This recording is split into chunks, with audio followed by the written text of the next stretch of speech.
राष्ट्रीय अल्पसंख्यक अधिवक्ता परिषद ने आज मौलिक अधिकार पर एक सेमिनार का आयोजन लखनऊ में किया है।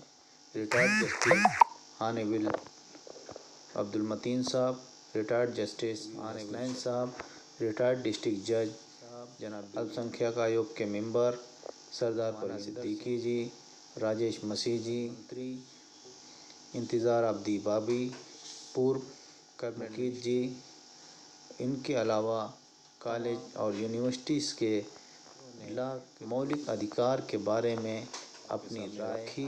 सभी का कहना था कि मौलिक अधिकार जानना सबको ज़रूरी है, क्योंकि संविधान दिए गए और उन मौलिक अधिकारों से देखने, समझने, बोलने, पढ़ने, स्वास्थ्य के बारे में जानकारी मिलती है, इसलिए कि मौलिक अधिकार के बारे में जाना चाहिए। लेकिन मैं एक बार थोड़ा सा कम समय आपका लेके मैं भारत का जो प्रियम्बल है कॉन्स्टिट्यूशन का, वो एक बार दोहराना चाहता हूँ, और उसको दोहराने के बाद आपको सब कुछ अपने आप शीशे की तरह से क्लियर होने लगता है क्या कुछ आपके संविधान में है और ये संविधान किसने दिया है। ये संविधान बाहर से नहीं आया, it is we the people of India having solemnly resolved to constitute India into। अब आप देखें कि आपको भारत किस प्रकार का बनाना था। अंग्रेजों के भारत से जाने के बाद मन में, भारत के जनमानस में, यहाँ के लोगों के मन में किस प्रकार के भारत की परिकल्पना थी। To constitute India into a sovereign, socialist, secular, democratic republic. ये 5 शब्द हैं। अगर इन 5 शब्दों का टोटल इंपोर्ट आपके दिमाग में हो, दिल में हो, तो आपको भारत की एक छवि दिखाई पड़ती है जो संविधान के पहले ही पेज पे दी हुई है, फंडामेंटल राइट से भी पहले। And to secure to all its citizens justice, social justice, economic, social and political. देखिए, तीनों शब्द इसके अंदर आ रहे हैं। उसके बाद liberty of thought and expression, belief, faith and worship, equality of status end of opportunity, and to promote among them all fraternity, assuring the dignity of the individual and the unity and integrity of this nation. In this Constituent Assembly, this 26th day of 1949, do hereby adopt, enact and give ourselves this constitution। तो ये भारत का संविधान आपने रचा और अपने आप को ही दिया। ये भारत का संविधान कहीं बाहर से नहीं आया। बाहर से कुछ बातें ली गई हैं, अच्छी बात जहाँ भी होनी चाहिए वहाँ से लेनी चाहिए। भारत ने चुन चुन कर अच्छी बात ली है और डिबेट हुआ है फॉर 3 years। इसी में फंडामेंटल राइट भी है, इसी में फंडामेंटल ड्यूटीज भी आ गई है। अगर आप देखें तो ये दोनों चैप्टर भारत के प्रियम्बल से बाहर नहीं है।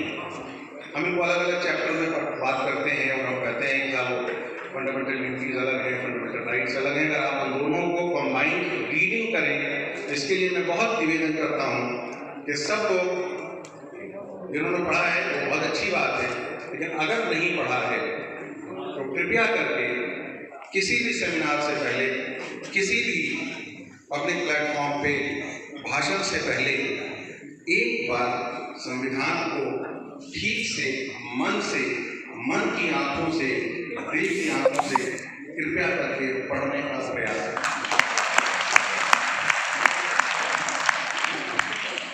You will find everything जो भी यहाँ पे प्रोफेसर ने कहा, शिरवानी साहब ने भी कहा। I'm not talking about the aberrations of कि वो इम्प्लीमेंट कैसे हुआ, मैं कंटेंट की बात कर रहा हूँ। बहुत ज़्यादा नहीं है, वो लंबा हो जाएगा, but I will assure you that you will have this freedom moving away if the time it seeks. देखिए, अभी नकवी साहब ने या किसी और ने भी कहा था, इससे पहले भी कहा था कि should talk about solutions. तो अटल बिहारी वाजपेयी साहब कहा करते थे कि मैं आज आप लोगों के बीच में चिंता का नहीं, चिंतन का एक विषय छोड़कर जा रहा हूँ। तो मैं समझता हूँ कि अगर एक चिंतन मैं छोड़ के जाऊँ तो वो सबसे बड़ी कामयाबी होगी, क्योंकि जो सोचना है आपको, हम एक्शन की बात करते हैं, लेकिन एक्शन से पहले हमको सोचना भी तो है कि हमको क्या चाहिए और कैसे हमें करना है। एक्शन प्लान भी तो हम दें। तो एक्शन प्लान अगर आप देखेंगे तो एक्शन प्लान आपके फंडामेंटल राइट्स और ड्यूटीज में ही निहित भी है। ये और आपके लिए क्यों आवश्यक है, क्योंकि ये बाल की 4 लाइनें हैं कि इस राज को एक मर्द फिरंगी ने किया पाश। मुझे एक अंग्रेज ने बताया, इस राज को एक मर्द फिरंगी ने किया पाश, हरचंद के दाना इसे खोला नहीं करते। ऑल्दो जो इंटेलिजेंट पीपल हैं वो इसको बताते नहीं हैं। जमहूरियत एक तर्ज हुकूमत है कि जिसमें बंदों को बिना करते हैं, तोला नहीं करते। लेकिन जब आपने रिपब्लिक और डेमोक्रेटिक सेटअप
हालत है, जिस तरह से फंडामेंटल राइट्स को ख़त्म किया जा रहा है, उसमें अधिवक्ता अपने फ़र्ज़ को देखते हुए हम लोगों ने माइनॉरिटी अधिवक्ता परिषद की तरफ से ये प्रोग्राम रखा है ताकि लोगों को ये मालूम हो और ये बात ऊपर तक जाए कि ऊपर वाले भी इस पर कोई ध्यान देंगे, हमारे मौलिक अधिकारों का रक्षा करें और भविष्य हमारा जो है डेमोक्रेटिक ही रहे, हमारा प्रियम्बल कायम रहे। मेन हमारे क्या कुछ खास मांगे भी रखी गई हैं सरकार के? सरकार से हमारी कोई मांग नहीं है। सरकार जो सो रही है या जो इसके अगेंस्ट है, उसको यह बताना चाहते हैं कि देश की आज़ादी की लड़ाई बहुत लंबी चली, 1857 से लेके 1948 तक, और इसमें लाखों माँओं ने अपनी गोद सुनी की, हज़ारों महिलाओं ने अपना सिंदूर खोया और तब जाके ये आज़ादी मिली। सर CA/NRC में आपने एक बड़ा रोल निभाया है, तमाम जो मुकदमे लिखे गए थे उनमें भी आप बढ़ चढ़कर आपने हिस्सा लिया है। किस तरीके से देखते हैं, जिस तरीके से ये मुकदमे लिखे गए हैं, अगर उत्तर प्रदेश की बात करी जाए तो कहा जाता है 5000 से ज़्यादा ऐसे मुकदमे लिखे गए। असल में जब सही हाथों में सत्ता न हो और गलत हाथों में सत्ता हो तो उसका भविष्य वही होता है जो CA और NRC में लोगों के खिलाफ हुआ। उसमें हमारे ख़ास तौर से लखनऊ के जो अधिवक्ता भाई हैं, नौजवान भाई ख़ास तौर से, उन्होंने जिस तरह से अपना रोल प्ले किया है, हमारा सर जो है ऊंचा किया है और हम चाहते हैं कि हमारे अधिवक्ता भाई इसी तरह से फंडामेंटल राइट्स के लिए भी लड़ें और फिर से लोगों को फंडामेंटल राइट्स दिलाएं। Thank you.